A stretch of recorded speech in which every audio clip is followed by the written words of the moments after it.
di Masjid Abu Bakar. Mudah-mudahan Allah Subhanahu wa taala menganugerahkan kepada kita ilmu yang bermanfaat. Amin ya Allah ya rabbal alamin. Ilmu yang semakin kita pelajari, semakin mudah kita amalkan.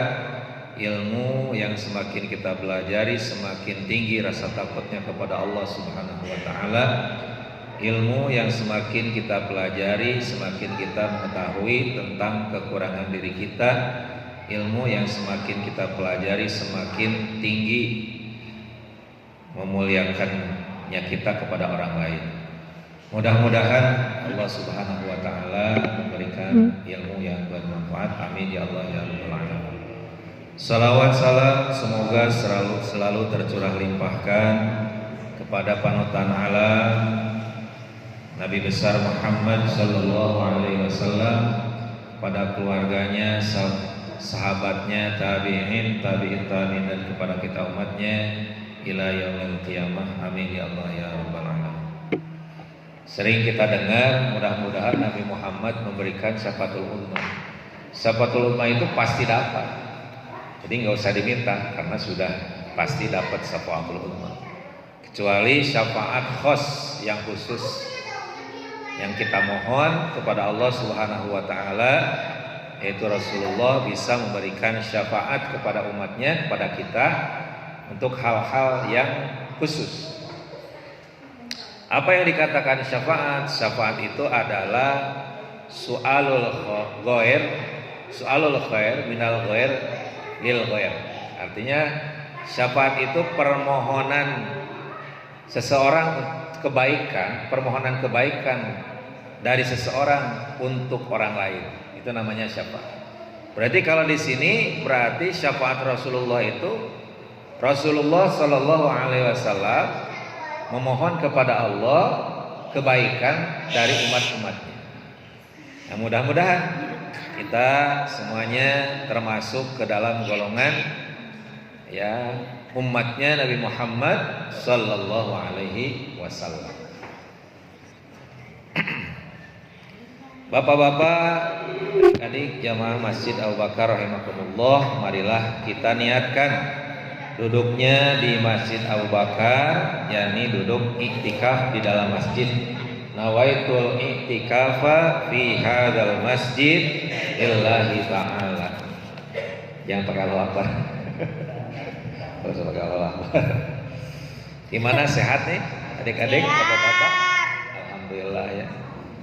Allah Subhanahu wa taala memberikan dua nikmat yang sangat berharga.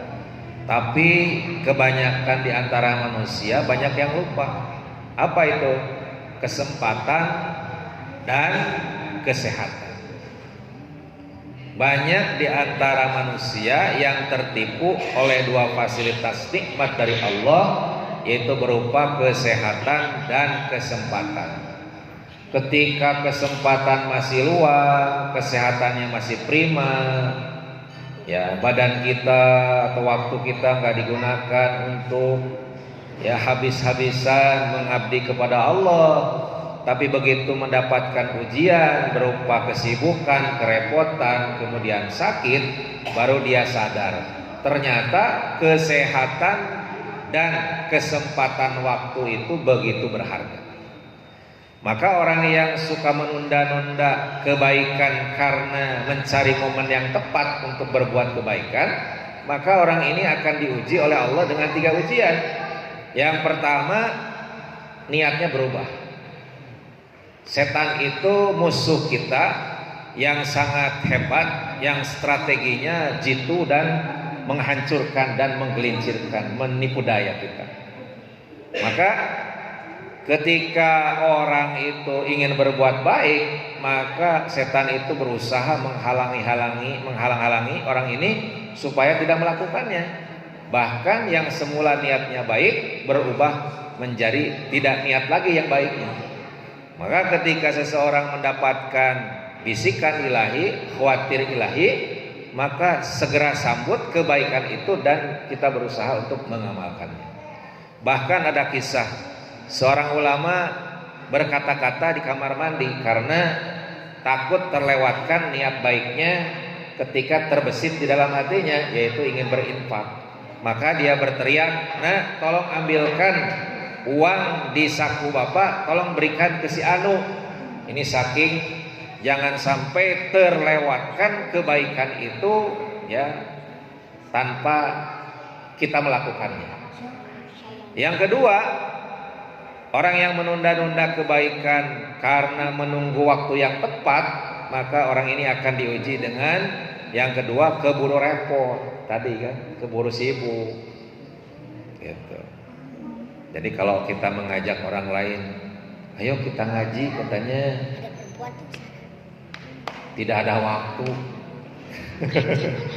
Padahal semua orang itu sama melewati setiap harinya 24 jam. Dia mengatakan tidak ada waktu untuk mengaji, untuk mencari ilmu. Padahal ya, untuk menjadi orang yang baik, untuk menjadi orang yang soleh, modalnya mencari ilmu. Rasul bersabda, "Mayyuridillahu bihi khairan yufaqihu fiddin." Barang siapa yang dikehendaki oleh Allah menjadi orang yang baik, maka dia akan diberikan pemahaman di dalam agamanya. Ya, kalau kita dari kecil mulai diajarkan belajar tentang dunia saja gitu ya, harusnya dia berhasil. Karena sehari-hari fokus dan apa yang dipikirkannya urusan dunia, harusnya dunianya berhasil. Tapi kenyataannya enggak juga ya. Orang yang enggak pernah memperhatikan agama ya bahkan kalah gitu dengan orang yang rajin di dalam mempelajari agama.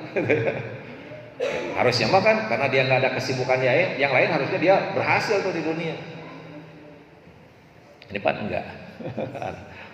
Kemudian yang ketiga, orang yang menunda-nunda kebaikan karena menunggu momentum waktu yang baik, keburu datang aja. Jadi sekarang mau ngaji, mau belajar, mau baru mau aja keburu dicabut nyawanya oleh Allah. Maka orang yang seperti ini nanti akan merasakan penyesalannya. Mungkin kalau di dunia kegagalan masih bisa kita tebus dengan keberhasilan, tetapi ketika orang memasuki alam barzah, maka orang ini menerima apapun keputusan dari Allah Subhanahu wa taala. Ketika dia sengsara, maka sengsaralah di alam barzahnya. Ketika bahagia, maka bahagia di alam barzah. Bapak-bapak, adik-adik, ma'asyiral muslimin rahimakumullah, melanjutkan bahasan kitab Kasyifatus Sajjah, bahasan tentang haram bagi orang yang junub, yaitu ada berapa? Ada 6 ya. Haram bagi orang yang junub itu ada berapa? Ada 6. Yang pertama apa kemarin? Yang pertama haram sholat. Orang yang junub itu orang yang keluar mani karena jima atau selain jima, pokoknya keluar mani, maka orang ini disebutnya junub. Haram baginya pertama melaksanakan sholat. Sholatnya baik sunnah, baik wajib ataupun sunnah. Mau sholat janazah, sholat idul fitri, sholat idul adha, sholat istisqa, pokoknya haram melaksanakan sholat. Termasuk haram melaksanakan sholat, yaitu haram juga melakukan sujud syukur atau sujud tilawah. Karena sujud syukur dan sujud tilawah juga wajib harus dalam keadaan suci.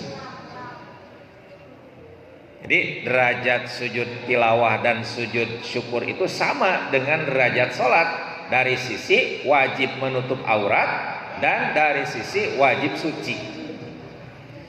Yang kedua, haram bagi orang yang junub, yaitu melaksanakan ibadah tawaf, baik tawafnya tawaf wajib ataupun tawafnya tawaf sunnah.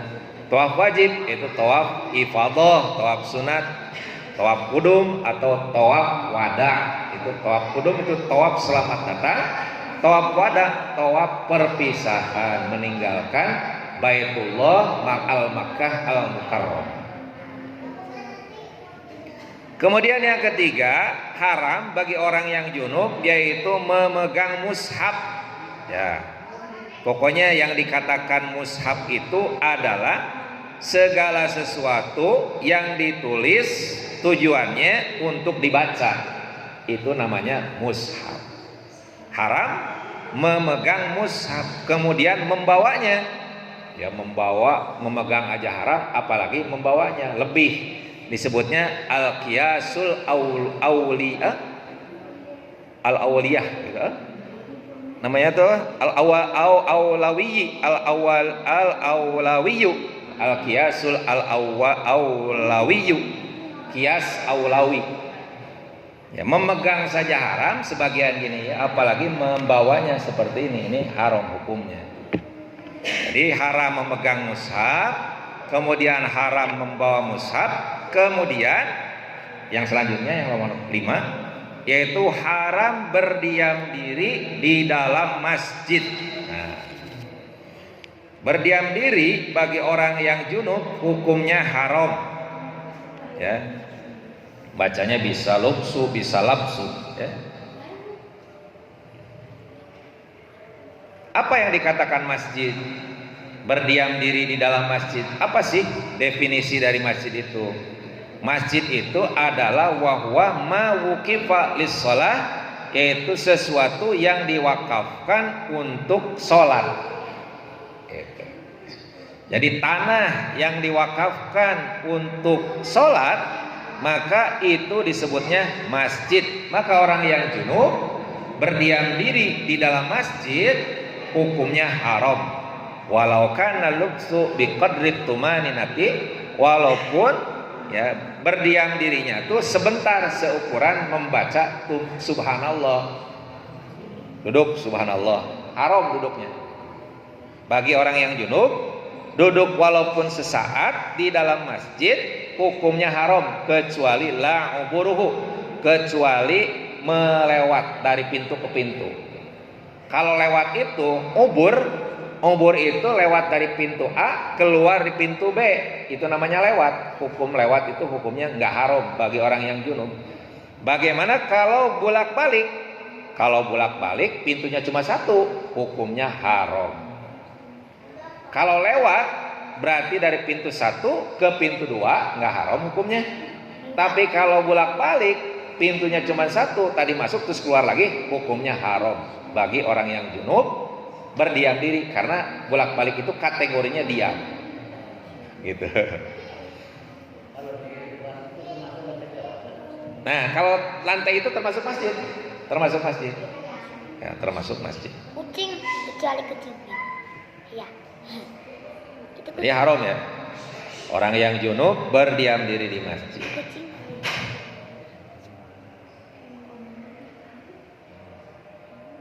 Kemudian haram katanya. Oh, sebentar. Di sini ada pengecualian. Wa amman nabiyyu sallallahu alaihi wasallam, adapun Nabi Muhammad sallallahu alaihi wasallam, fayahillu, maka halal. Muksuhu, berdiam dirinya Rasulullah bil masjidi, di dalam masjid, junuban, dalam keadaan junub. Kalau Rasulullah. Kenapa? Wa huwa min khosoisihi sallallahu alaihi wasallam, karena ini termasuk spesial kekhususan dari Rasulullah sallallahu alaihi wasallam, seperti menikah lebih dari 4, itu kan khususiat Nabi Muhammad. Bagi Rasul melaksanakan sholat tahajud itu wajib hukumnya. Bagi Rasul melaksanakan kurban itu hukumnya wajib. Bagi kita sunnah. Ini spesial khususiat. Nah, kenapa Rasul itu boleh berdiam diri di dalam masjid walaupun dalam keadaan junub? Li'annah tiyahjahu lil masjidi aktsaru lin nasri sunnah. Karena kebutuhan Rasulullah di dalam masjid itu lebih banyak tujuannya untuk menyebarkan sunnah. Fayajuzu, maka boleh lahu baginya dzalika, berdiam diri di dalam masjid dalam keadaan junub. Tapi ini lakinnahu lam yakum minhu, tapi tidak pernah terjadi. Ya, tapi tidak pernah terjadi. Lakinnahu lam yakum minhu. Kenapa? Wali anna dzatahu a'dhamu min dzatil masjid. Kenapa? Karena zatnya Rasulullah lebih agung dibandingkan dengan zatnya masjid. Wah, luar biasa.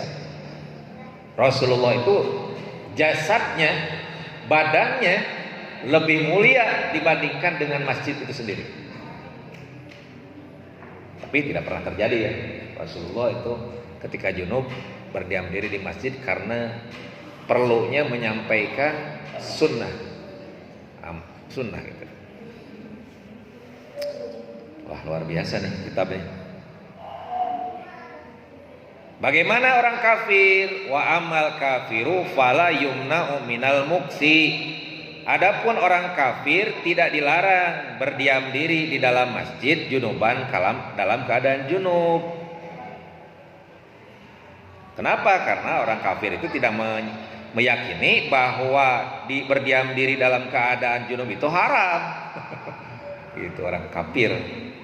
Jadi orang kafir masuk ke masjid nggak apa-apa.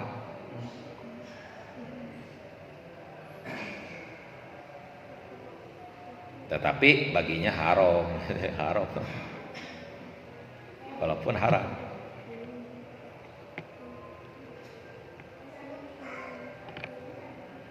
Bahkan katanya wala yajuzu, tidak boleh lahu kepada orang kafir dukhulul masjid, masuk ke dalam masjid walau ghairu junubin, walaupun tidak dalam keadaan junub. Illa bi idni muslimin baligin, kecuali dengan izinnya orang muslim yang balik, ma'al hajati, karena ada kebutuhan. Apa diantaranya? Wa minha julusul qadi, yaitu diantaranya yang termasuk keperluan orang kafir duduk di masjid, yaitu julusul qadi, duduknya pemimpin. Mami kemarin bisa awil mufti fih, atau orang yang memberikan fatwa, ya dia perlu ke masjid. Aw ammaratuhu, atau takmir yang memakmurkan masjid. Kemudian yang keenam, haram bagi orang yang junub itu adalah qiraatul Qur'ani, membaca Al-Qur'an. Ya, syaratnya mana tuh? Syaratnya ada 7. Syaratnya orang yang junub haram membaca Quran itu ada 7. Pertama, kaunul qiraati bil lafzi wa mithluhu isyaratul akhrasil mufhimati li anna isyaratahu mu'taddin biha. Yang pertama, haram bagi orang yang junub membaca Al-Qur'an itu syaratnya keadaan membacanya itu dengan diucapkan, dilafadzkan.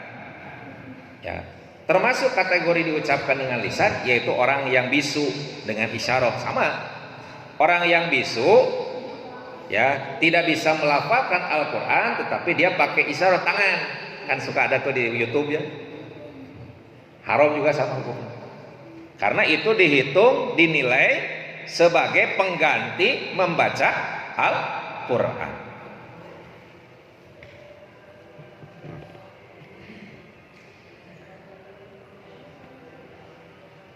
Waduh, panjang nih.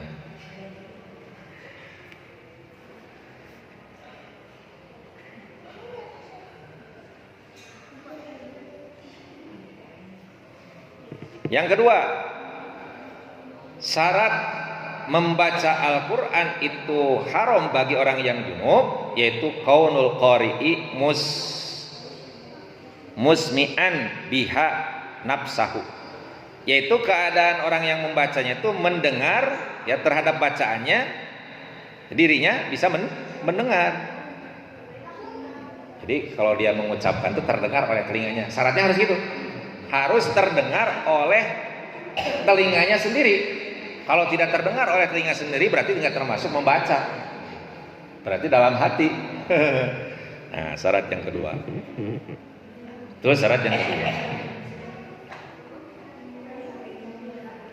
bagaimana kalau misalnya orang itu membaca tetapi dirinya tidak mendengar? Ya, itu mah nggak haram gitu ya. Tadi berarti membacanya di dalam hati. Yang ketiga, kaunuhu musliman, yaitu keadaan orang yang membacanya itu orang Islam yang junub. Orang Islam yang junub haram membaca Al-Quran. Maka dikecualikan orang kafir, maka tidak dilarang dari membaca Al-Quran karena tidak ada keyakinan si orang kafir itu terhadap haramnya membaca Al-Quran. Yang keempat, syarat orang yang junub haram membaca Al-Quran itu kaunuhu mukallafan, orangnya sudah mukallaf. Berarti orang yang mukallaf itu tandanya 3. Pertama, akil, berakal, sehat. Kemudian balik. Yang kedua balik. Yang ketiga sudah sampai dakwah kepadanya. Jadi orang junub haram membaca Al-Quran ketika apa tadi? Dia itu mukallaf. Keadaan mukallaf. Jadi mukallaf itu berakal sehat, kemudian balik dan sudah ada selamat salah satu di antara indera yang 2, mata atau telinga, kemudian sudah sampai dakwah kepadanya. Maka orang yang seperti ini, mukallaf yang seperti ini, ketika dia junub, maka haram hukumnya membaca Al-Quran. Itu yang keberapa? Enggak apa-apa kalau mendengarkan. Di sini kan bahasanya qiraah, membaca, bukan simak gitu ya, bukan mendengar. Itu yang keempat.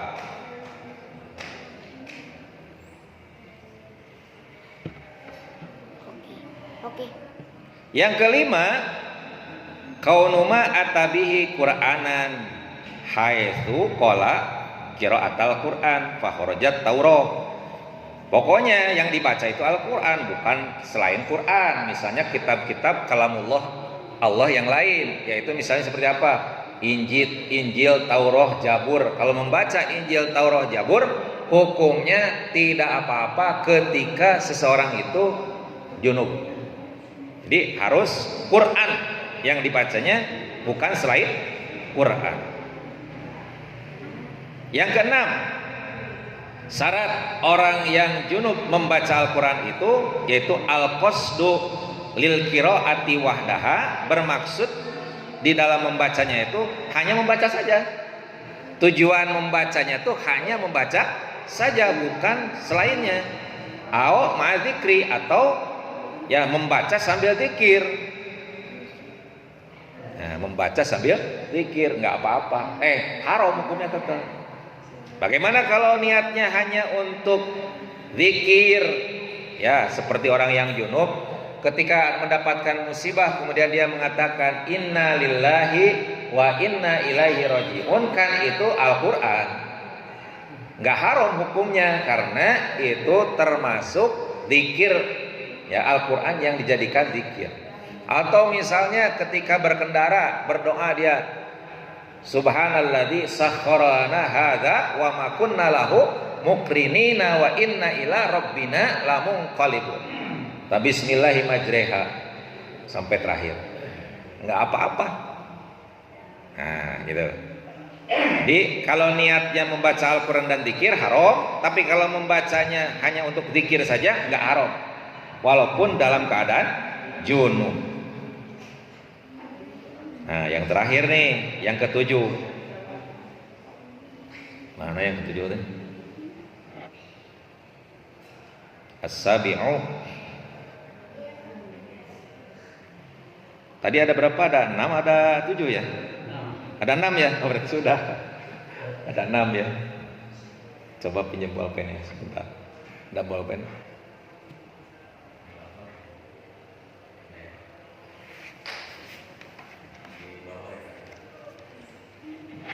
Diinformasikan kembali. Nah, jadi kesimpulannya, orang yang sedang junub haram membaca Al-Quran itu syaratnya ada 7 di sini, 7. Pertama, membacanya dengan lafaz, dengan lisan, ya. Kedua, ya termasuk dengan lisan itu dengan isyarah. Kemudian yang kedua, keadaan orang yang membacanya itu bisa mendengar, memberi dengar terhadap dirinya sendiri. Yang kedua. Kemudian yang ketiga, orangnya Islam, bukan kafir. Kemudian yang keempat, orangnya mukallaf. Kemudian yang kelima, Yang kelima apa tuh?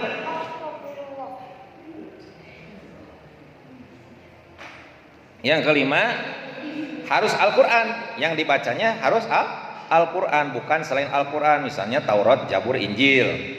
Kemudian yang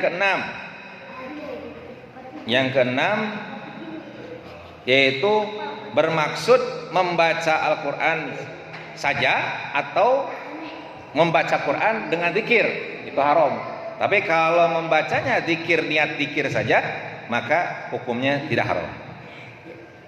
Nah, kemudian yang ketujuh antakunal qiraatu naflan, yaitu membaca Al-Qur'annya, membaca yang sunnah. Nah, membaca yang sunnah itu berarti selain Fatihah. Bagi orang yang junub yang tidak bisa bersuci dengan air ataupun dengan tanah, maka wajib baginya melaksanakan sholat lihurmatil waktu, karena memuliakan waktu. Maka baginya wajib membaca yang wajib, yaitu membaca suratul Fatihah. Tidak boleh membaca selain suratul Fatihah.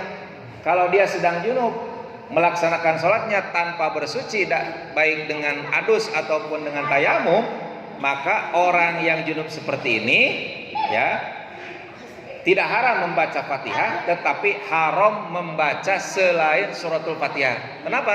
Karena membaca Fatihah itu hukumnya wajib. La sholata liman lam yaqra bi Fatihatil kitab. Tidak sah sholatnya seseorang yang tidak membaca suratul Fatihah.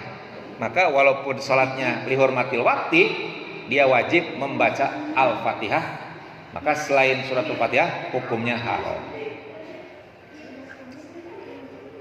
Subhanallah, saya bisa nih. Luar biasa. Sapina ini kasih patus saja.